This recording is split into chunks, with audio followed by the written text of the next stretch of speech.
I'll tell you something. I used to have a lot of satanic retaliations after dealing with the enemy and doing my warfare. And the Lord said to me, son, the reason for this is because you're dealing with the enemy from the earth realm. And I said, what do? I live on the earth. He said, no, you don't. He said, you're a spirit, you have a soul, you live in a body, and your spirit is seated with Christ in heavenly places, far above, far above. And I said, what do? And the Lord said, the battle is in the heavens. And so you have to position yourself in the spirit where you are seated in the heavens, and then look down, and underneath your feet is Satan and his principalities and his powers and his spiritual wickedness in the heavens. They are all underneath you, and then you can shoot the arrows, you can shoot your weapons, you can release the word against them, and they cannot retaliate because of where you are seated. It's part of the president's efforts to establish a sixth branch of the military.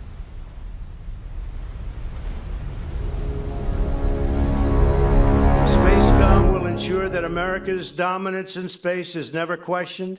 A king has his reign. Of the great king, Cyrus the Great, the Persian king. And then he dies. On behalf of the space warfighters, thank you for your leadership. It's inevitable.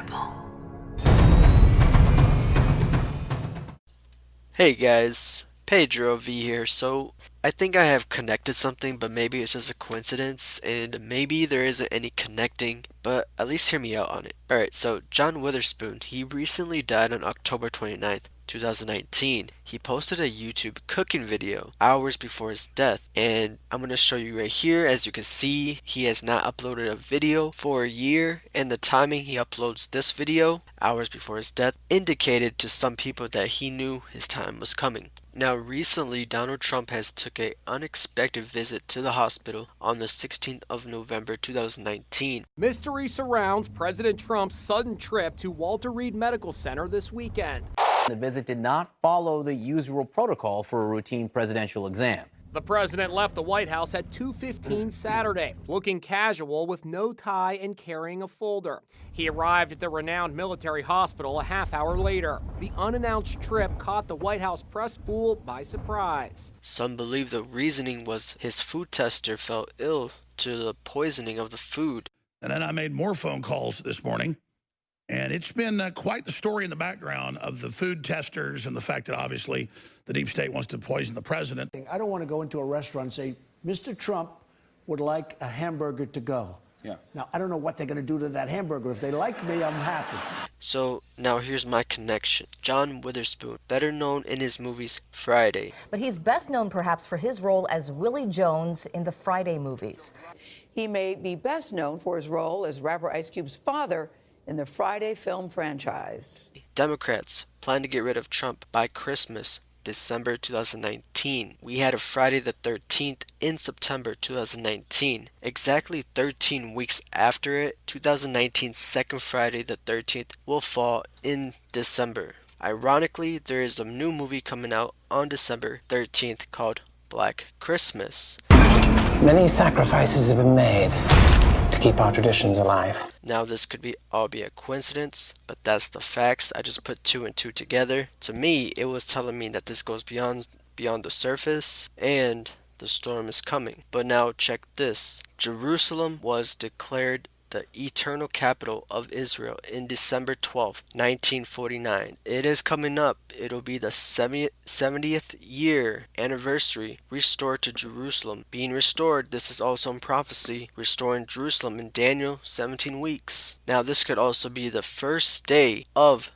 the Great Tribulation and the rise of the Antichrist.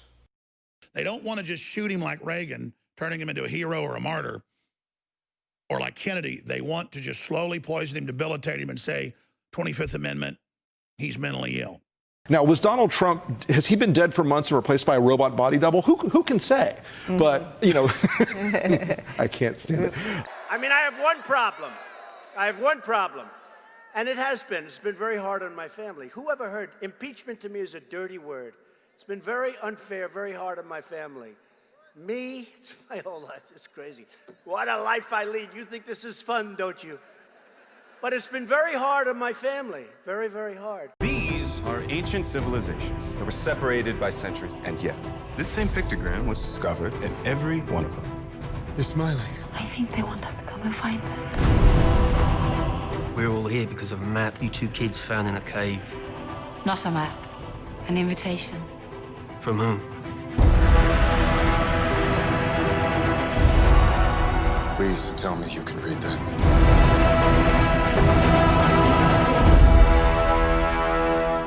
President Donald J. Trump recognized Jerusalem as Israel's capital.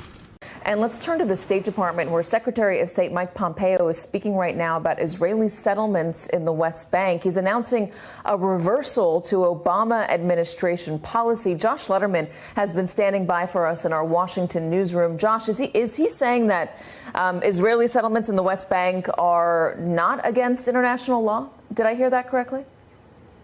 Yeah, basically what he's saying is that the U.S. is reversing this long-standing position that it's had, Katie, since the 1970s, that these settlements were inconsistent with international law. Now, Pompeo is being careful to say that the U.S. is not prejudging the legality of any specific settlement in the West Bank, nor is it saying what should happen to the West Bank in the future if there is an Israeli-Palestinian peace settlement. But what he is saying is that the United States will no longer have this blanket policy that these settlements are basically illegal, inconsistent with international law. This is a big announcement, something that it's going to really further rankle Palestinians who already feel like they have got the short end of the stick from the Trump administration ever since President Trump took office, and makes it even more difficult for the Trump administration to try to bring Palestinians on board if and when they release that long-awaited peace plan that Jared Kushner has been working on.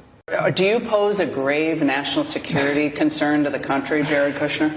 Look, I can say that in the White House, I work with some phenomenal people, and I think over the last 2 years, the president's done a phenomenal job of identifying what are our national security priorities. He's had a great team in place that are helping implement it, and I hope I've played a good part in pushing those objectives forward. And I think because of the president's leadership, the world is safer today. You know, Jared had a very easy life. He was doing phenomenally in New York, and everything he touched has turned to gold. And then one day he said, I want to come down and I want to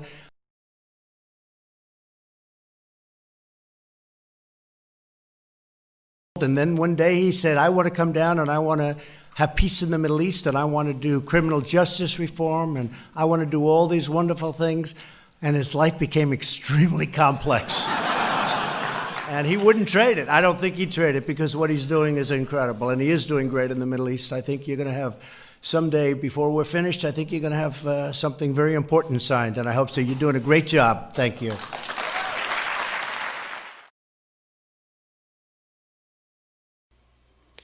All right, so this video is from last year, and this guy basically knew, or actually basically they all know what is going to take place, and they're all pawns, puppets. They knew everything that was going to happen this year between the Democrats, the coup, Donald Trump. It's all part of the plan, folks. Now watch this. Joining me now is Fox News political analyst Gianno Caldwell and Democrat strategist Leslie Marshall. Great to see you both. Thanks for coming in. Gianno, thank you. His base, it's stronger than ever.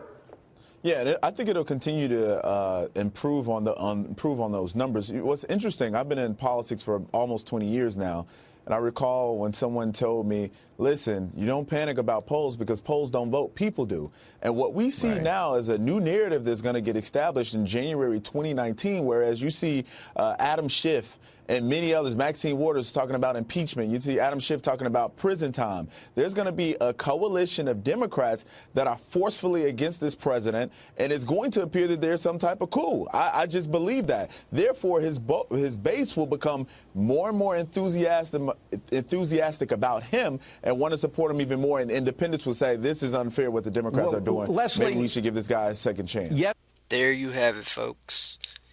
It's all staged. Not fall into that trap. We have to see past the Democrats, Republicans, the whole party system. We have to be the journalists. We have to be the researchers.